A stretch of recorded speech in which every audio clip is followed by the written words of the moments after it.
கிறிஸ்துவில் அன்பார்ந்த சகோதர சகோதரிகளே, இன்றைய நற்செய்தி மத்தேயு 11வது அதிகாரம் 25 முதல் 27 வரை உள்ள இறை வசனங்கள். குறிப்பாக இன்று இயேசு கிறிஸ்து சொல்கிற, ஞானிகளுக்கும் அறிஞர்களுக்கும் இவற்றை மறைத்து குழந்தைகளுக்கு வெளிப்படுத்தினீர். ஞானிகளுக்கும் அறிஞர்களுக்கும் இறை ஆட்சியின் ரகசியங்கள் வெளிப்படுத்தப்படுவதில்லை. ஞானிகள் அப்படின்னு நீங்கள் சொல்லும் பொழுது உலக ஞானிகளை கடவுள் குறிப்பிடுகிறார். ஸ்பிரிச்சுவல் வைஸ் பீப்புள் கிடையாது. ஸ்பிரிச்சுவலி வைஸ் இருக்குது, உலகப்பூர்வமான வைஸ் இருக்குது. இந்த உலகப்பூர்வமான ஞானிகள் இருக்கிறார்கள், ஆன்மீக ஞானிகள் இருக்கிறார்கள், கிங்டம் ஆஃப் காடில் உள்ள ஞானிகள் இருக்காங்க. இறை வார்த்தையின் அடிப்படையில் ஞானம் உள்ளவர்கள் கடவுள் நிச்சயமாக தன்னுடைய ராஜ்யத்தை குறித்த மறைபொருளை அவர்களுக்கு வெளிப்படுத்துவார்.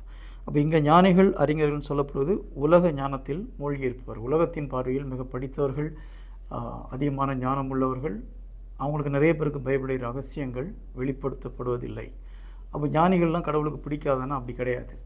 தன்னை யார் ஞானி என்று நினைத்து கொள்கிறாரோ அவர்களுக்கு இறை ஆட்சியின் ரகசியங்கள் வெளிப்படுத்தப்படாது. இந்த உலகத்தின் பார்வையில் ஞானிகளாக இருக்கலாம், மிகுந்த படித்தவர்களாக இருக்கலாம். ஆனால் கடவுள் முன்பாக அவர்கள் தங்களை தாழ்த்தி கேட்கும் பொழுது கடவுள் நிச்சயம் எல்லோருக்கும் வெளிப்படுத்துகிறார். கடவுள் பாரபட்சமற்றவர் என்று வேத வசனம் சொல்கிறது. கடவுள் யாரெல்லாம் தன்னை தாழ்த்துகிறாரோ அவர்கள் பணக்காரர்களாக இருந்தாலும், ஏழையாக இருந்தாலும், படித்தவர்களாக இருந்தாலும், படிக்காதவர்களாக இருந்தாலும் இறை ஆட்சியின் ரகசியங்களை வெளிப்படுத்துகிறார். குறிப்பாக நாம் புனித பவுல் அவர்களை பார்க்கிறோம். அவருடைய காலகட்டத்தில் அதிகமாக படித்தவர், மிகுந்த அறிவாளி. இருப்பினும் தன்னை கடவுளிடம் ஒப்புக் கொடுக்கும் பொழுது கடவுள் அவருக்கு தன்னை பற்றிய பலவிதமான ரகசியங்களை புனித பவுல் அடிகளார் மூலம் கடவுள் வெளிப்படுத்துகிறார். அப்போ நம்ம கடவுள் பார்வையில் எப்படி இருக்கிறோம், கடவுள் முன்பாக நாம் எப்படி இருக்கிறோன்றது தான் ரொம்ப முக்கியம். குழந்தைகளைப் போல் இருக்கும் பொழுது நமக்கு பல ரகசியங்கள் வெளிப்படுத்தப்படும் என்று கூறுகிறார். இந்த குழந்தையில் பல காரியங்கள் இருக்குது. இந்த பர்டிகுலர் கான்டெக்ஸ்டில் பார்க்கும் பொழுது குழந்தைகள் தங்கள் மனதில் இருக்கிற எல்லா கேள்விகளையும் கேட்பாங்க.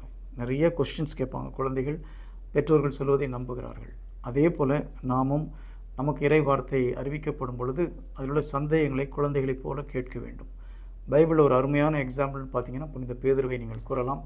இயேசு கிறிஸ்து சொல்கிற ஒவ்வொரு காரியங்களும் அவளுக்கு இருக்கிற சந்தேகத்தை உடனே கேட்குறாரு.